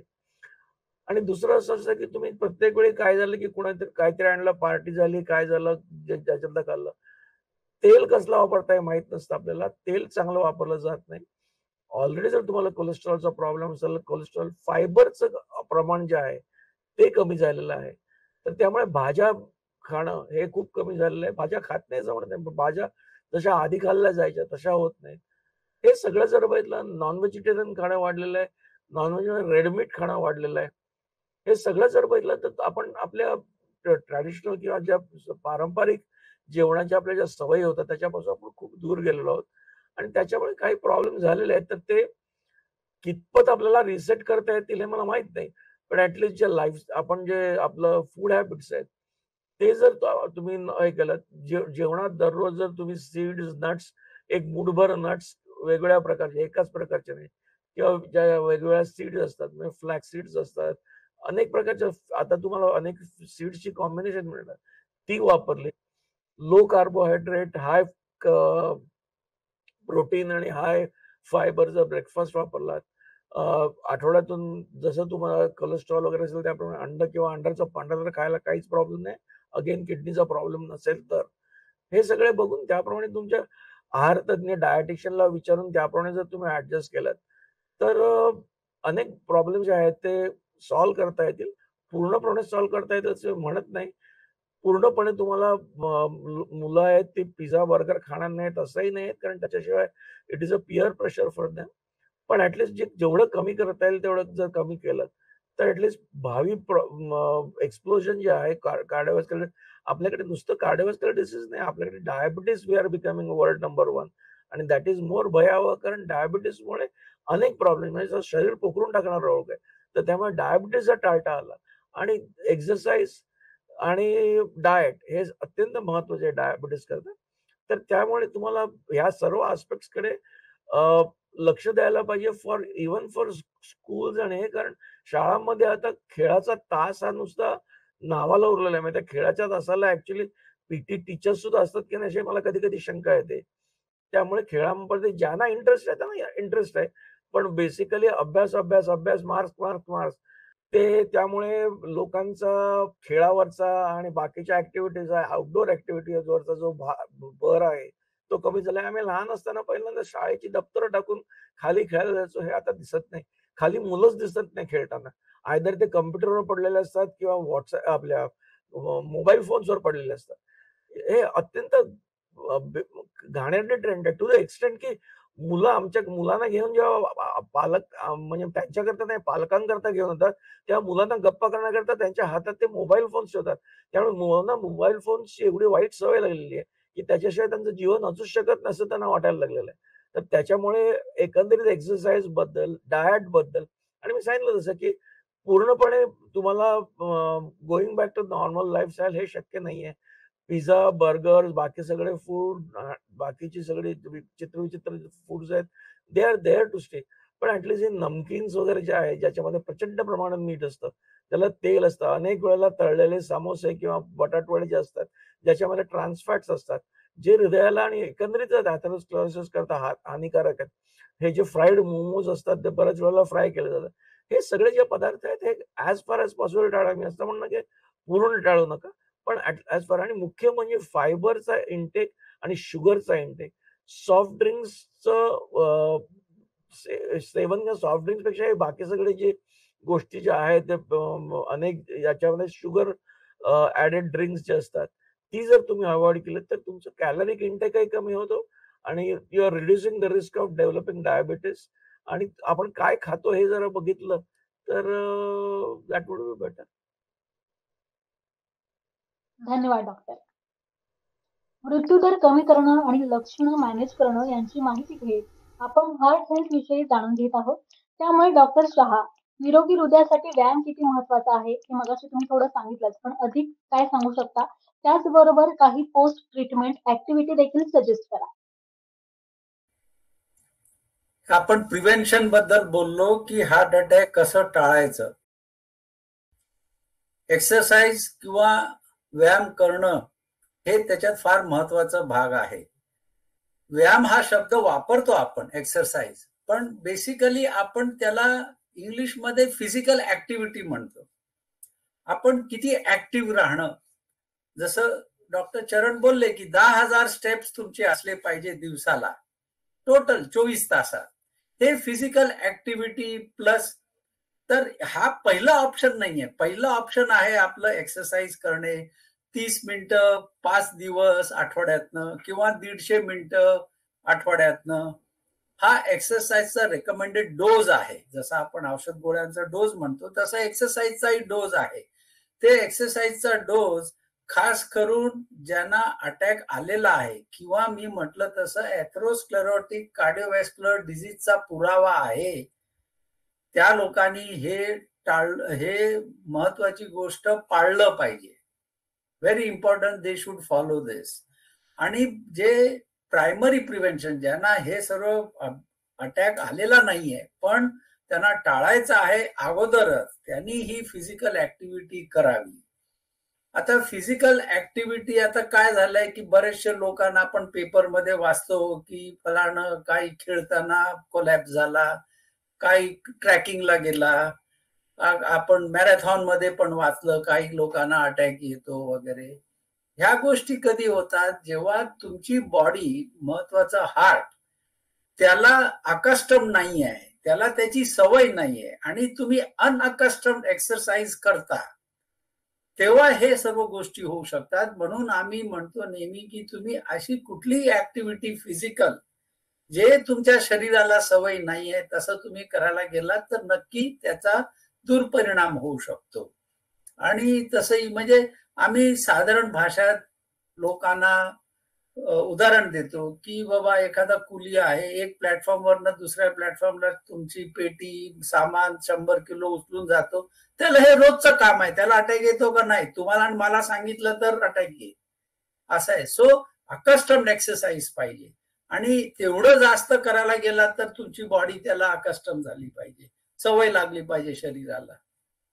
नाहीतर आम्ही जे रेग्युलर सांगतो तुम्हाला, जर आता सर्वात कॉमन कॉज किंवा कॉमन लोकांची कंप्लेंट असते साहेब वेळ नाहीये, तुम्ही एखादी गोळी जास्त द्या पण एक्सरसाइज करायला लावू नका. चालेल मला गोळी देतो मी पैसे खर्च करतो पण मला वेळ नाहीये.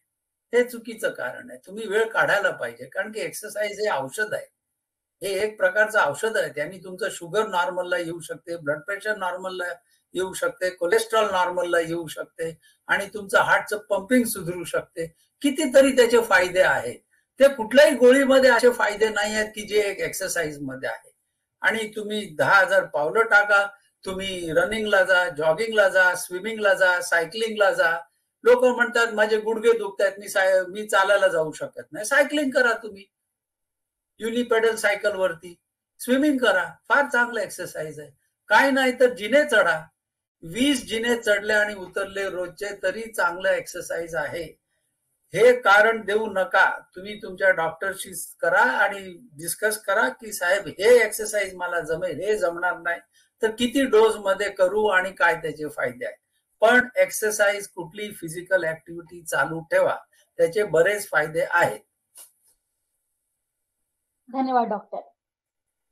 निरोगी हृदय मिळवण्यासाठी संतुलित आहार आणि नियमित व्यायाम आवश्यक आहे, हे आज आपल्या तज्ञांनी आपल्याला समजावून सांगितलंय. थकवा, दम लागणं अशी लक्षणं दिसल्यास त्याकडे दुर्लक्ष करू नका. आज दिलेल्या माहितीसाठी डॉक्टर तुमच्या मनापासून आभार. आमच्या प्रेक्षकांना देखील याचा फायदा नक्कीच होईल याची मला खात्री आहे आणि तुम्ही या वेबिनारमध्ये सहभागी झालात याचा आनंद देखील आहे. तर आम्ही इथेच USP सिरीज वेबिनार संपवून आपला निरोप घेतो.